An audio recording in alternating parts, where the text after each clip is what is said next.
another edition of Babylon Lingo Presents. Catholic Pope Francis charged, trial set for trafficking orphans. It never stops. The Roman Catholic Church in the news, from child molestation to child trafficking. In this article from Examiner.com, see the former Pope Ratzinger greeting the current Pope Francis. Today, Catholic Pope Francis Bergoglio was named the chief defendant in child trafficking case involving Catholic orphans. Pope Francis will be asked to defend his role in child trafficking during Argentina's 1970s Junta Dirty War. This case of orphaned children from missing political prisoners was set for trial on March 31st, 2014 in a Brussels International Court. What about the last pope, the one who resigned? From ibtimes.com, in just 2 years, Benedict defrocked nearly 400 priests.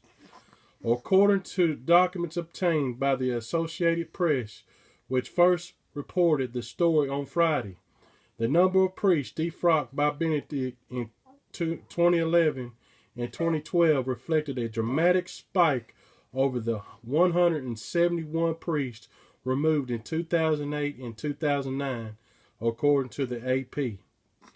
Nearly 400 priests defrocked, in other words, took their jobs. That is a lot of sickos around your kids. There is a history of this abuse in the Roman Catholic Church. The fact that almost 400 of these sick monsters had to be removed is an indication of ignoring the matter. Now you have this Jesuit Pope Francis, who is the defendant of this trial. The thing I like to point out, as I stated in past videos, that the Pope enjoys immunity. What is immunity? It means he cannot be arrested. Is this the title of the Pope, a way to swap seats for the ringleaders of this monstrosity? Pedophilia is nothing new with the Roman Catholic monstrosity. Let's go backtrack a few hundred years to Pope Alexander VI from OD.com. Alexander VI was Pope from 1492 to 1503. He is the most controversial of all the secular popes of the Renaissance, and his surname, Italianized as Borgia, became a byword for the debased standards of the papacy of that era. Originally Cardinal Borgia from Spain, Pope Alexander claims to fame were taken over much of Italy by force with the help of his son, Caesar, his son, a racy relationship with his daughter, Lucrezia. Some say her son was his. And his affinity for throwing large parties bordering on orgies that usually culminated with little naked boys jumping out of large cakes. Yes, you heard me. Little naked boys jumping out of large cakes. Some may try to say that this is speculation, but given the current evidence of present events, it does not seem speculated to me. The fact that this system, the Roman Catholic Church, is proven by its action what Revelation describes as the whore of Babylon. Revelation 17 verse 17.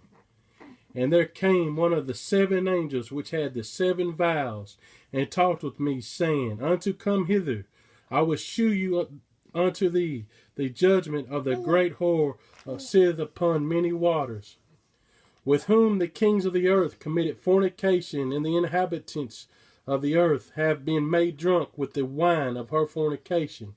So he carried me away in the spirit into the wilderness, and I saw a woman sit upon a scarlet-colored beast, full of names of blasphemy, having 7 heads and 10 horns. And the woman was arrayed in purple and scarlet color, and docked with gold and precious stones and pearls, having golden cup in her hand, full of abominations of filthiness of her fornication. And upon her forehead was the name written, Mystery Babylon, the great mother of harlots, and the abominations of the earth. And I saw the woman drunken with the blood of the saints, and with the blood of the martyrs of Jesus. And when I saw her, I wondered with great admiration. And the angel said unto me, Wherefore didst thou marvel? I will tell thee the mystery of the woman, and of the beast that carrieth her, which hath the 7 heads and 10 horns. The beast thou sawest, and is not, shall ascend out of the bottomless pit, and go into perdition, and that they dwell on the earth shall wonder, whose name were not written in the book of life from the foundation of the world, when they behold the beast that was, and is not, and yet is. And here is the mind which has wisdom, the 7 heads and 7 mountains on which the woman sitteth. And there are 7 kings, 5 are fallen, and 1 is, and the other is not yet come. And when he cometh, he must continue a short space. And the beast that was, and is not, even he is the 8th, and is of the 7, and goeth in perdition. And the 10 horns which thou sawest are 10 kings, which have received no kingdom as yet, but receive power as kings 1 hour with the beast. These have one mind, and shall give their power and strength unto the beast. These shall make war with the Lamb, and the Lamb shall overcome them, for he is Lord of lords, and King of kings. And that they are called, and chosen, and faithful. And he saith unto me, The waters which thou sawest, where the whore sitteth, are peoples, and multitudes, and nations, and tongues. And the 10 horns which thou sawest upon the beast, these shall hate the whore, and shall make her desolate and naked, and shall eat her flesh, and burn her with fire. For God hath put in her hearts to fulfill his will, and to agree, and give her kingdom unto the beast. And to the words of God shall be fulfilled.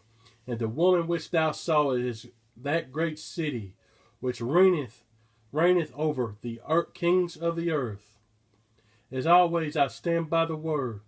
God bless. You can check out all the references on Babylon Lingo on blogger.com.